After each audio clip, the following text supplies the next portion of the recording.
அரசியல் தடம் நேயர் அனைவருக்கும் வணக்கம். நான் உங்கள் முரளி. இன்று அரசியல் தடத்தின் புதிய அத்தியாயமாக தமிழ்நாடு முழுவதும் சென்று மாவட்ட வாரியாக அந்த மாவட்டத்தில் உள்ள அரசியல் சூழல்கள், மக்களின் அடிப்படை தேவைகள் என்னவென்று அங்குள்ள மக்களிடம் சென்று ஒவ்வொரு விஷயமாக அங்குள்ள மக்களிடம் கேட்டு தெரிந்து கொள்ளப் போகிறோம். அதில் ஒரு பகுதியாக நம்ம இப்போது கன்னியாகுமரி மாவட்டம் சென்றுள்ளோம்.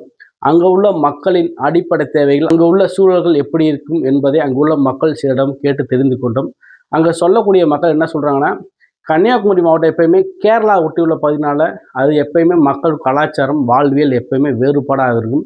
ஏன்னா தமிழ்நாடு ஃபுல்லாக பார்த்தீங்கன்னா மாநில அரசியல் தான் கை ஓங்கியிருக்கும். ஆனால் கன்னியாகுமரி மாவட்டத்தில் மட்டும் எப்பயுமே தேசிய கட்சியோட கை தான் ஓங்கியிருக்கும். அது என்ன காரணம் அதுக்கு சொல்கிறாங்கன்னா, கேரளா ஒட்டியுள்ள பகுதினால இங்கே உள்ள மக்கள் பூரா அவங்க எப்பயுமே தேசிய அரசியலை மட்டும்தான் மையமாக கொண்டிருப்பாங்க. அங்கு உள்ள வாக்காளர்கள் அதிகமாக என்ன அடிப்படை தேர்ந்தெடுக்கப்படுகிறார் என்று கேட்டதற்கு அங்குள்ள மக்கள் சில தகவல் சொல்கிறாங்க. என்ன சொல்கிறாங்கன்னா, இங்கே முதன்மையாக தேசிய கட்சி சேர்ந்த உறுப்பினர்கள் முன்னுரிமை கொடுக்கப்படுகிறது.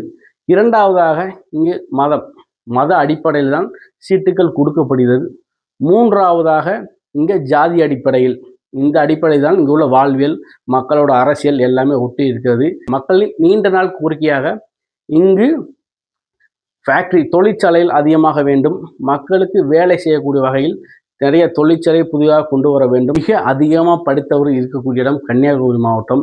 இல்லை, அதனால் இங்கே தொழிற்சாலைகள், ஐடி பார்க் என்று போகிற சில விஷயங்கள் கன்னியாகுமரியில் கொண்டு வந்தால் இங்கே மக்களுக்கு மிக எளிமையாக இருக்கும் என்று இங்கு மக்களின் நீண்ட நாள் கோரிக்கையாக இருக்கிறது. இங்கே அரசியல் சூழல்கள் எப்படி இருப்பது, இங்கே உள்ள அடிப்படை வசதி எப்படி இருக்குது என்பதை இங்கே உள்ள மக்களிடம் ஒவ்வொருவராக சென்று அங்குள்ள மக்களிடம் கேட்டு தெரிந்து கொள்வோம்.